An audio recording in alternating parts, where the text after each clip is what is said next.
falls like a bird of doom as it shifts and cracks. Where secrets lie in the border fires and the humming wires. Yeah, man, you know you're never coming back. Past the square, past the bridge, past the mills, past the stacks. On a gathering storm comes a tall, handsome man in a dusty black coat with a red right hand.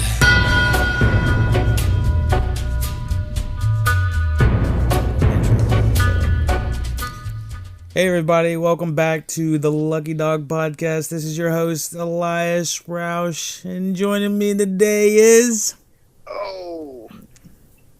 Mark, a.k.a. some people call me Bark. Bark. Mark. Yep. Do you want to add your Twitter handle, @Bark? Let's not do that. Oh, you're not ready for that kind of exposure? I'm not ready for that kind of commitment quite yet. That kind of... the fame, man. The fame. What are you going to do with all the tweets, you know? I keep my Twitter pretty low-key for the most part. Don't want my employer to start tracking it and all that. Oh, my goodness. It's not even my real name, technically. Oh, it's not? It's actually a character from Gotham's name. Oh, okay. So it's... I'm not going to give away who it is. It's one of them onion things. It's got layers. You could say that. I think, who said that? Was that William Shakespeare or was that Shrek? It was somewhere in between. It might have originated with Shrek, but we won't go too in depth right there. But you gotta be careful. Don't want to violate any copyrights on the air. Oh, you'll get you right in the ass. All up in the ass. Oh gosh. So what you been watching recently? I finished. Well, I didn't quite finish it, but I was doing Arrested Development. The 4th season, it kind of started going downhill a lot, kind of like TV shows do in their last season. Right. It just lost interest, so I quit watching it. Now I am rewatching The Office for like the 3rd time, I guess. Okay. The Office is always a good choice. However, I have found myself, when I rewatch it on occasion, I'm like, that was kind of fucked up. That was kind of a fucked up joke. Yeah. It's not aging as well as I would hoped.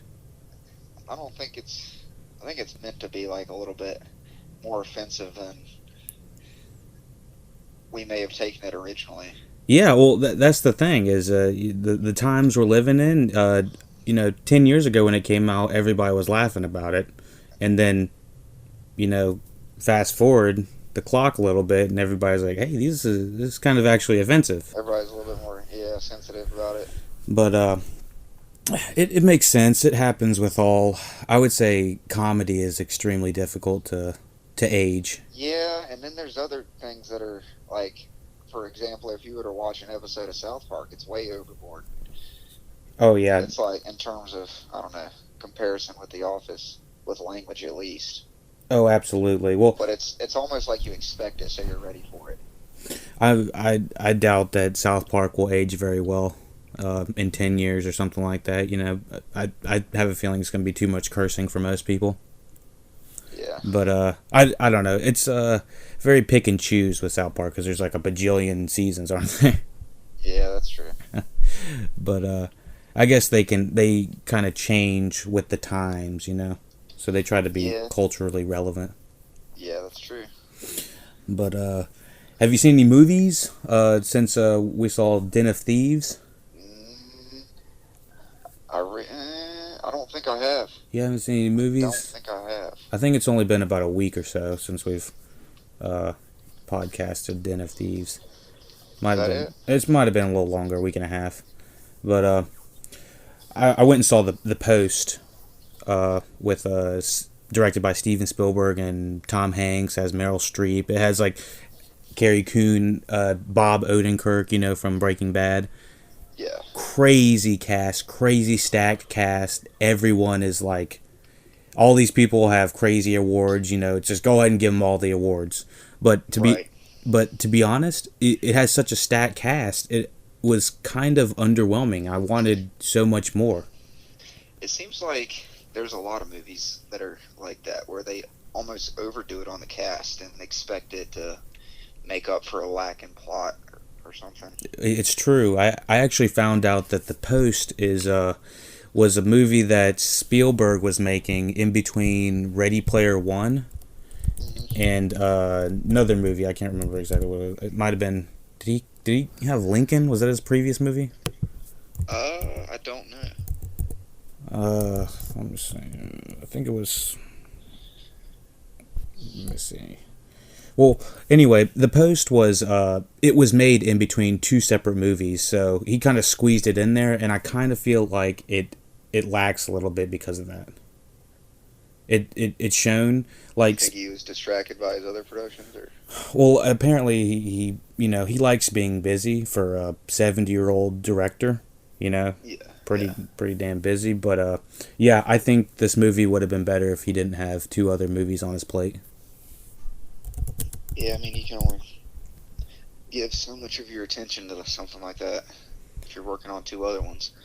Yeah, I couldn't imagine, especially at at his age, working on multiple movies. I hear he's coming out with another Indiana Jones. Is he? Yeah.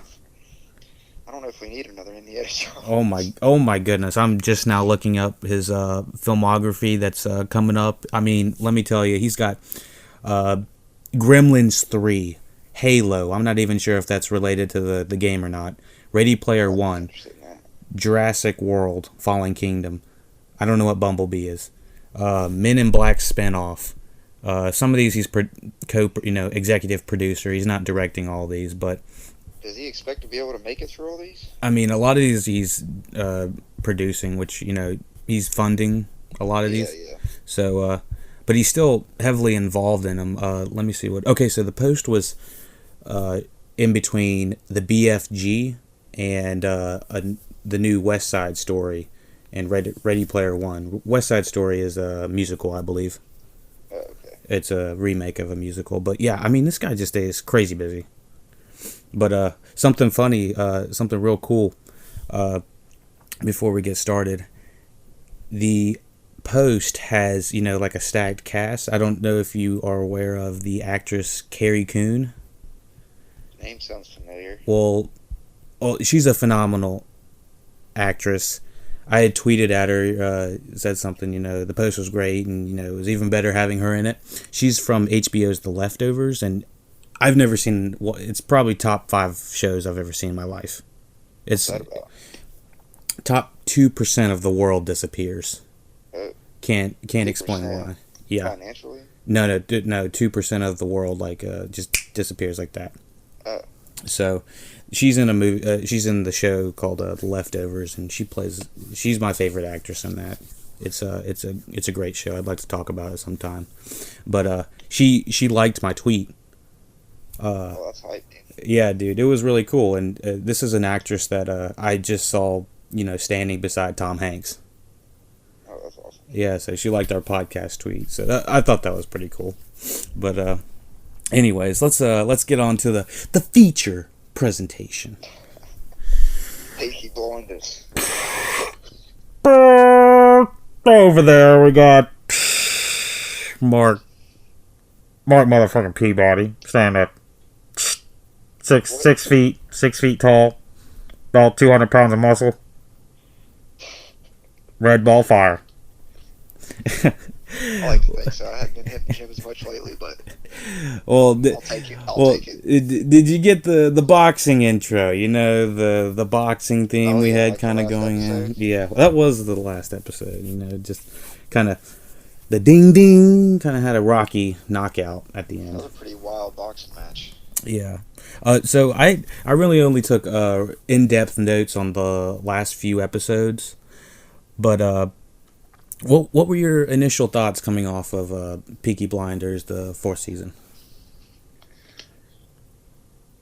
I mean, it was kind of like a roller coaster ride of emotion with Wait, does this podcast contain spoilers? Well, yeah. Let's say let's start at the beginning, and we'll say this is a spoiler podcast. So if you have not seen Peaky Blinders season 4, you are about to be spoiled. So there's the boxing match. Well, let's bring it back to at the end of season 3. I believe Tommy had his entire family about to go to jail. Yes, he did. Okay, so run that through me. Did you like how that? I was very confused about what was happening. I had no idea why they were going to jail. I don't think they knew why they were going to jail, and I don't think it did a great job explaining it, even in the following season. But right, even the fact that why they were going to jail, it wasn't even important that they were going to jail. Was it something to do with protection from? I don't know. Was it a deal that he made? It was something. I can't remember exactly. I think Tommy got screwed somehow. But the reason that I wanted to bring up the jail thing, because that's how they hooked you in for season 4. You know, they're like, how is Tommy going to get out of this? He got out of it in like 20 minutes at the very beginning, didn't he? The jail? Yeah, he got everybody out of the jail, and there was like hardly. I didn't think anyone was gonna die. There was hardly any tension. He did. I don't remember how he got him out even. I just felt like it would just lickety split. All of a sudden, everything. There was a little bit of tension with the nooses around their necks. I kind of felt that, but I didn't think any of them were actually. Well, it's made it seem like for a second that they might actually hang Polly because they weren't going to get there in time or something. But right. There, I do remember in the way it was shot. It was, it was gorgeous. The entire season was gorgeous, but specifically that scene, I remember them calling, stop the noose, or all that stuff. But going on from the noose scene and everything that triggered that flood from that, I felt like that just kind of everything was fine by the end of the season 4 episode 1. Yeah. And then I think it was 2 or 3 where we lost one of the brothers. Was it? I think it was the end of 2. Yeah, that sounds about right. I don't remember the guy's name. Do you remember that guy's name? John? John, was it? John was the brother we lost? Yeah. What'd you think about that? R.I.P. John. I didn't. Big John. I kind of saw it coming just because he was like probably one of the lesser brothers of importance. Right.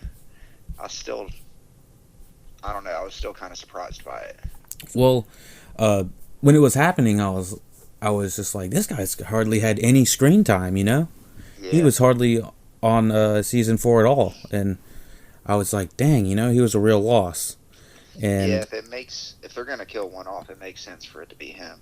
Right, and because Paul Anderson, Arthur, the guy that plays Arthur, is just so good. He is pretty good. He is so good that we'll get to that in a second. How good he is. You can't kill this guy. You can't fucking kill this guy. But Joe Cole is the actor that plays John Shelby, the brother that died in episode 2. Joe Cole is featured on Black Mirror, a tech show that is kind of like tech meets what is it called? The Twilight Zone? Yeah, I've heard a lot about it. Oh my goodness. It's a crazy show. If you start it, don't start on season 1, episode 1. You never start on that one for that. It's an I've heard that it's quite graphic. Yeah, that first episode will get you. It'll get you right. But turned you into a vegetarian real quick. Yeah, it kind of made me deterred me from watching it. You see, I think it was a mistake having that as the first episode, because it's not. If I had started that show without any recommendations and that was the first episode, I probably would have just turned it off and not even continued on with it. Absolutely. I don't think I could have continued on with it if I didn't have podcasters telling me, this is a great show, you got to keep on going. The first episode is not a good representation of what this is. But anyways, we can talk about Black Mirror another time if you want to, because Joe Cole is in an amazing episode, the guy that plays John Shelby. in the 4th season. I believe it's the 4th episode. Joe Cole is in a Black Mirror episode called Hang the DJ. And it is elaborate, man. I mean, you know, all Black Mirror episodes generally blow your mind on some sort of level. This one will take the cake. They're not like a related plot line between episodes, is there? No, it's an anthology series, which means right. Each episode and each season are non-related. But okay. I will give a caveat to one episode, which would be the end of season 4. It's called Black Museum. Yeah. That needs to be watched last regardless, because I don't want to get spoilers. Right. But, that still needs to be watched last. Other than that, check it out. So back to the Peaky Blinders. What is it? We're on about 3 or 4. I think 3 I wasn't engaged with the show. I was really bummed about how things were being handled after we lost John. Yeah, I mean, I kind of, I don't know, I enjoyed, like, new characters with the Italian Mafia. Right? Yeah. Oh, Adrian Brody? Yeah. Brody? Yeah, I thought he played that role pretty well. Yeah, I was pretty... It's kind of like, whenever you saw him walk into Tommy's office, you knew that was the guy. I was impressed by his performance, majority of the time. I'll tell you, during most of season 4, where the hell was Michael? Didn't Polly make some deal with Shane Greta to spare Michael's life? I don't... She gave up Tommy, and she pretended like she was doing it, and then sent him off to who knows where. Yeah, my thing is, this guy's got to be on another show. I love having Michael on the show, and I think he brings such a strong performance. And I've enjoyed watching him grow from season 1, because he was pretty young in season 1. I mean, this is kind of a older show now. 2014. He's grown for how old he is. Oh yeah, for sure. But just seeing him on screen, he brings a lot of charisma. And yeah, he does. Yeah, I enjoy having him on screen, and I didn't want him sitting in bed the whole season. Right.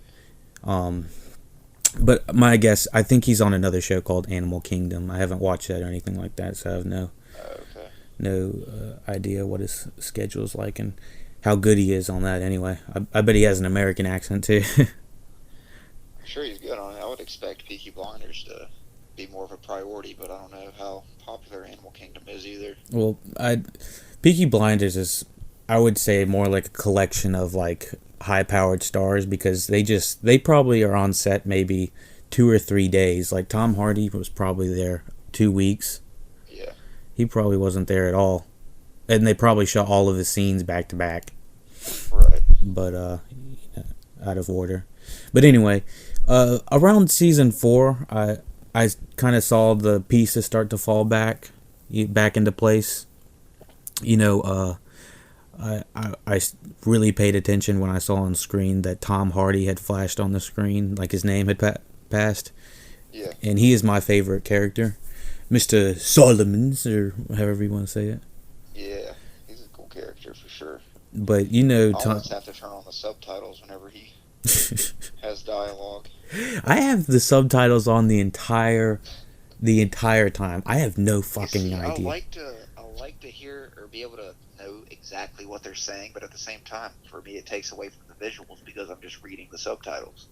Yeah, the whole time. It does almost take a second viewing or a second, because I actually when I had the captions on when at the beginning of season 4, the episode 4.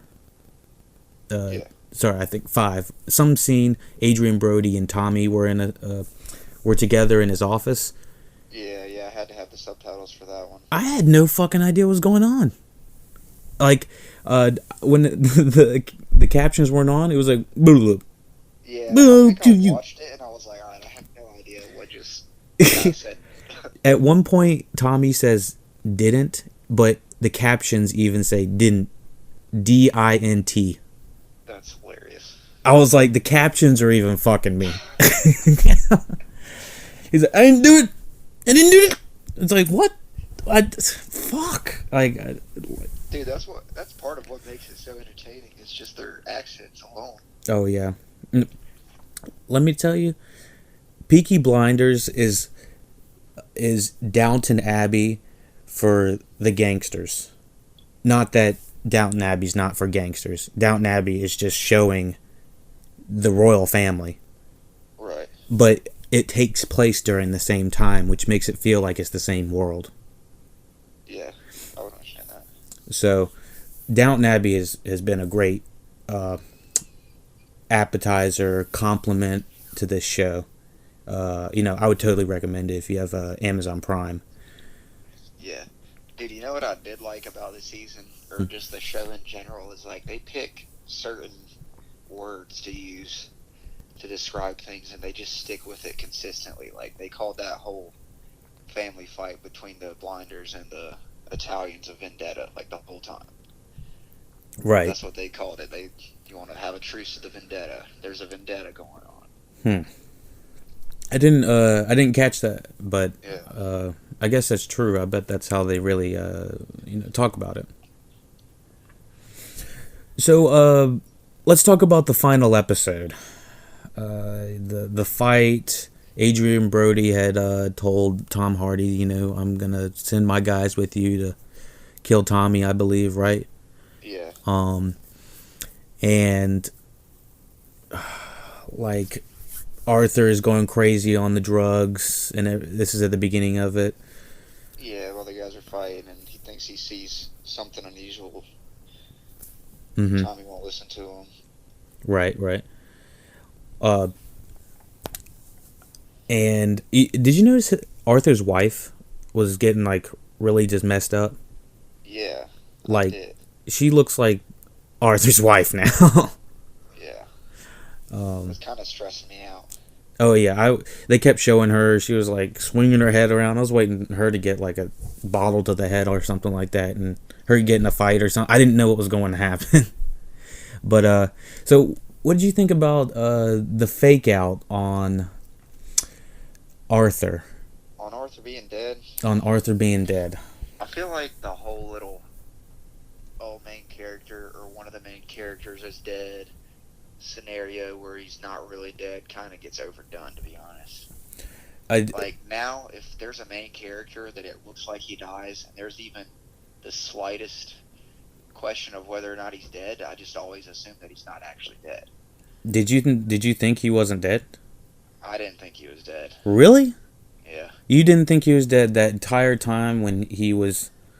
No, it just didn't make sense. Really? I was like... Yeah. The entire time I was like, they're not gonna kill Arthur. Watching him strangle Arthur, and then I heard that snap. There was like a. I didn't hear a snap. Oh my gosh, there was a snap, dude, and I was like, oh my gosh, they killed Arthur. If I would have heard that, I would have thought that he was dead. Yeah, I heard the snap. They just tried to fake the audience out so bad it pissed me off, and there was no reason we had to be out of the loop.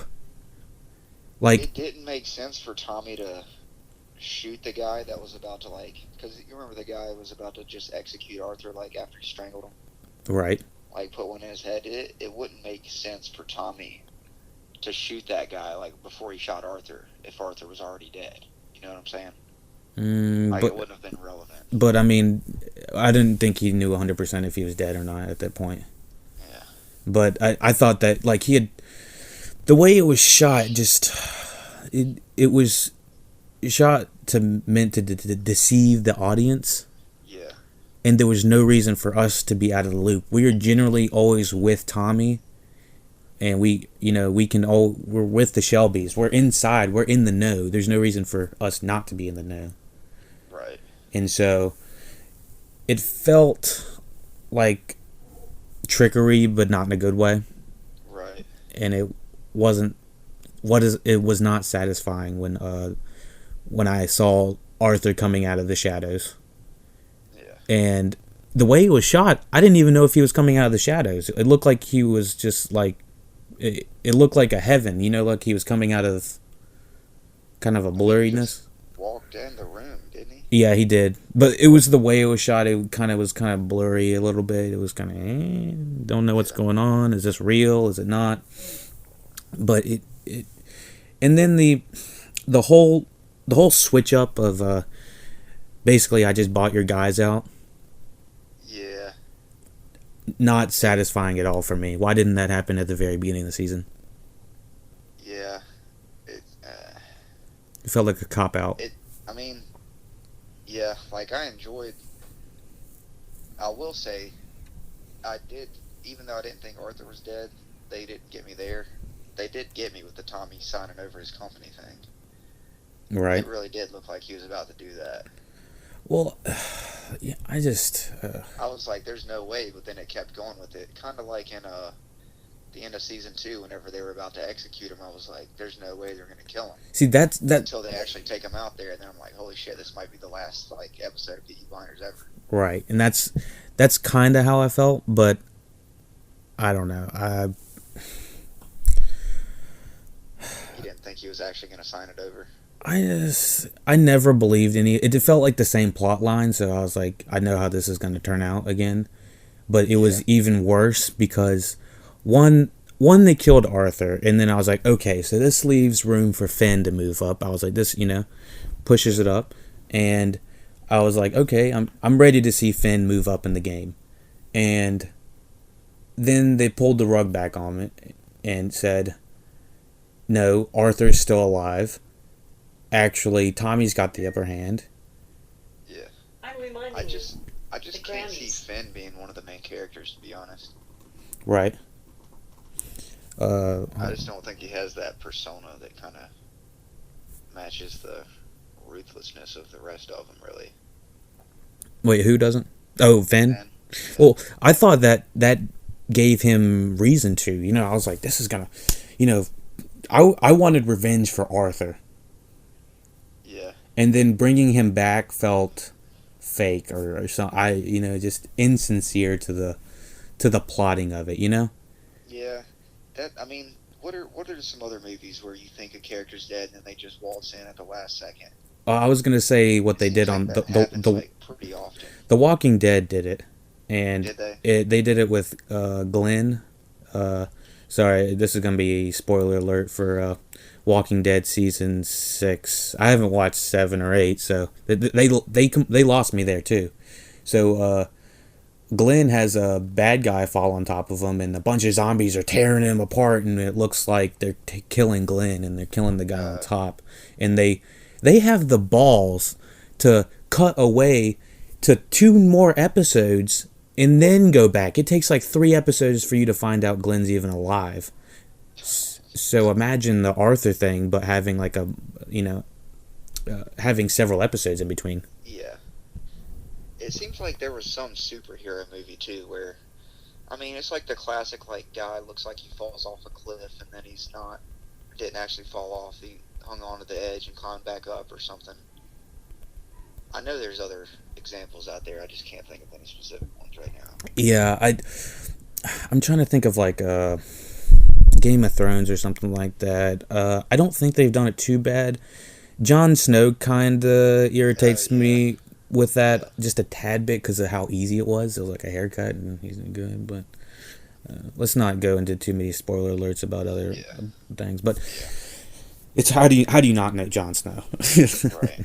But anyway, so the Arthur thing was unsettling for me. Then Tommy buys his entire Adrian Brody's gangster squad right behind him. Like he didn't I think Al Capone bought him. Right. And it didn't really make sense to me that Al Capone would kind of sell out one of his own gangsters for Tommy. You know what I'm saying? It seemed easy. Yeah. I know you haven't seen... There was no development to it. It just kind of happened out of nowhere. Kelly, come on in. No, you're fine. Mark, I know you haven't seen Boardwalk Empire. No, I haven't. So, Boardwalk Empire has Al Capone in it. Oh, does it? one of my favorite actors, and he plays Al Capone. Who is it? I couldn't tell you off the top of my head. Fabulous actor. Steve Buscemi plays a gangster in it. Yeah, I'd be interested to watch that show. But yeah, so they kill Shangretta. Who kills him? Does Arthur kill him or Tommy? I can't remember. I think it is. It's not Arthur, is it? Is it Arthur? I think it is. I think it is too. Strangles. No. I thought he shot him. I thought he strangled him, had a fist fight and strangled him. Oh, well, I don't know. Maybe he did. It kind of happened so quickly. And shot him, maybe. I don't know. It happened so quickly, and and then it cut so abruptly to the Tom Hardy scene, which was not any more satisfying for me. Yeah. Which made the Arthur thing a little bit worse for me. It kind of felt like that was the end of the episode, and then the Tom Hardy thing was the end of the episode, and then was Tommy going crazy after that? Was that after Tom Hardy? Was Tommy going crazy? Yeah. Was he going crazy? I didn't think he was. Yeah, remember how he was he took a vacation, and he went golfing, and he just hated himself and was drinking in front of his kid, and. Oh yeah. It's I almost blocked that whole scenario out of my memory, just because it didn't really add anything. Well, I don't know. That was a big problem for me. I'm not exactly excited for next season. As a matter of fact, I'm worried. Yeah, and I hate to say it because I love Peaky Blinders. Season 1, 2, 3, even 4 for the most part, pretty good. But that just was kind of a buzzkill. To see Tommy losing his mind and shit. I'm trying to recall exactly. I know that he was drinking excessively and having flashbacks, and I don't know. Yeah, he had several women that were having babies of his, and I felt like he connected with none of them, and I dreaded all of the scenes that they were in. Yeah. So overall, it really makes me, it makes me worried for next season. And now he's a politician. Where did that come from? Oh, that's right. Sorry, it's been a week since I've seen it. I've seen a lot of stuff since then. So they're trying to set him up as a politician, which is actually the same I'd say storyline that the Boardwalk Empire kind of goes along. So it'd be interesting if they intersected somehow. It would be cool, but I can't remember exactly there might be 2 or 3 years off. I think Peaky Blinders might be 5 years earlier, but same thing. It was a really cool show, and if you like gangster shows, Boardwalk Empire is a great show to hop on board. Yeah. Well, out of the last episode, I did actually kind of like the Tom Hardy part. Even though he killed him, It didn't really make sense, and it kind of felt like Tommy didn't even want to do it, but he just felt like he had to since he made an oath to or whatever. Right. And then on top of that, you got Tom Hardy over there. He looks like he's ready to die because he has cancer, and he doesn't want to just lay in bed and die. That guy wants... asking him if he has a gun. He's like, no, fucking don't have a gun, right? And then right before Tommy shoots him, what does he do? Right in the ass. He pulls out a gun and tries to kill Tommy. Right in the ass. He does it behind the back or some shit too, and he hits him.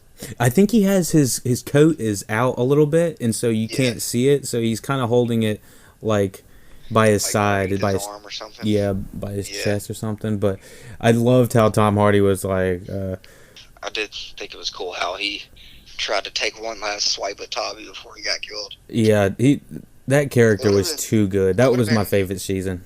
Yeah, whenever that played out, I almost expected both of them to just die there. I would have honestly. Did you expect that?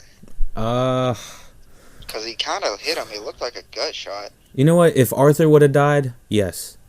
Yeah. If Arthur would have died, yes. Adrian Brody would have died.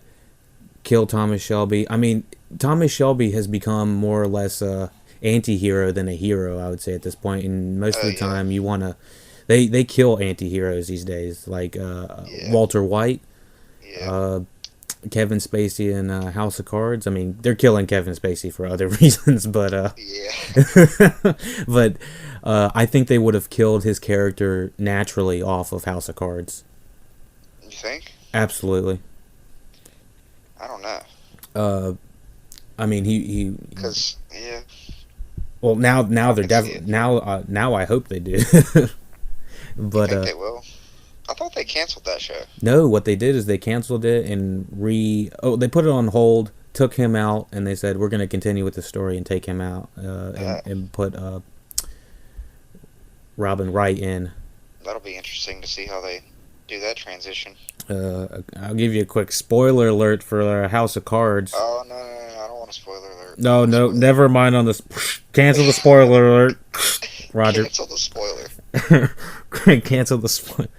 But there were a few really cool scenes in this last episode. Do you remember in the fight, the blue room, where Arthur was getting choked, kind of right outside it? Yeah. I was just stunned by how the colors were popping off the screen. I don't really remember exactly what the colors were doing, but I do remember it being a really intense scene. I just thought the way it looked, I didn't quite agree with all of the things they did in the plotting and in the writing, but I thought it looked A1. Yeah. Really cool. But I'd say overall it was a solid season of Peaky. I'm a little worried for next season. I hope they get their ducks back in a row. I kind of feel like they got a little soft on us by killing Arthur, then bringing him back, but then killing Tom Hardy, because I kind of expected Tom Hardy. He's too expensive to be on the show. And so is Adrian Brody. These guys are movie stars. If they're big movie stars, it's more likely that they're going to be in and they're going to be out. So I just expected that kind of thing. Yeah. But hopefully we'll get a good Al Capone next season. Yeah, that would be cool. The Al Capone in the Boardwalk Empire was by far one of my favorite characters and one of the most interesting characters. Did you know he had a deaf son? He had a deaf son? Yeah. I did not know that. Yeah, he was pretty sensitive about it too, apparently. But it's Al Capone in a Peaky Blinders scenario. Yeah. Show would be really cool. Yeah, I'm interested to see what kind of casting they'll do for Al Capone, because they nailed it on the first guy on Boardwalk, and that's HBO, by the way. But I'd say overall, Peaky, it was a solid one. It needs more Curly, is what it needs. Curly? Curly's the. You never get too much Curly. Yeah, Curly's the guy that was hooking him up with all the music with his girl. Yeah.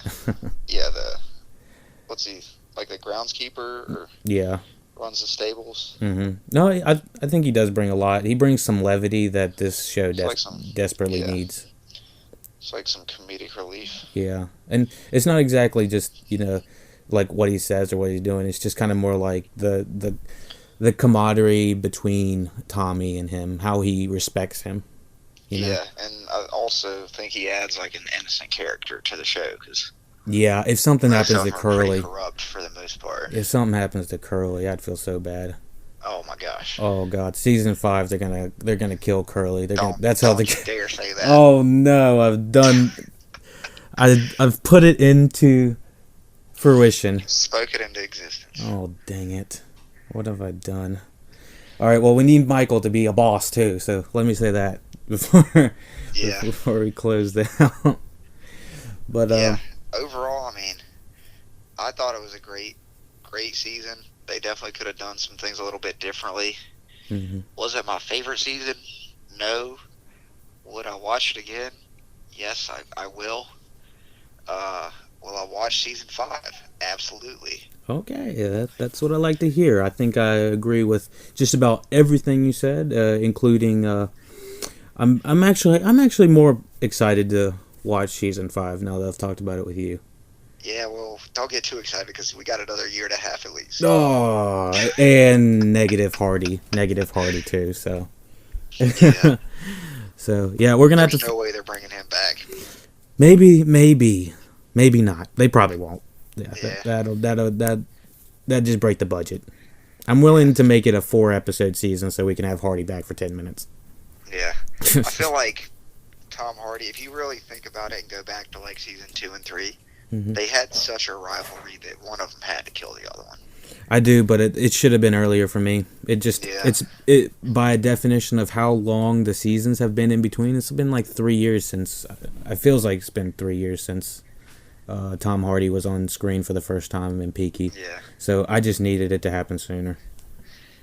Yeah. But, I wish one of Chankretta's guys would have got blown up by that little booby trap that Tom Hardy set. Oh yeah, that would have been funny. Yeah. Yeah. But yeah, it's always a solid one. But oh yeah. I've enjoyed talking to you about Peaky, Mr. Peabody. Well, yeah, thanks for having me on. You know, I love the show. So. Absolutely. I look forward to having you on again. Well, I look forward to being on again there, Jerry. Oh, very nice, very nice. Well, until next time, you take it easy. All right, man.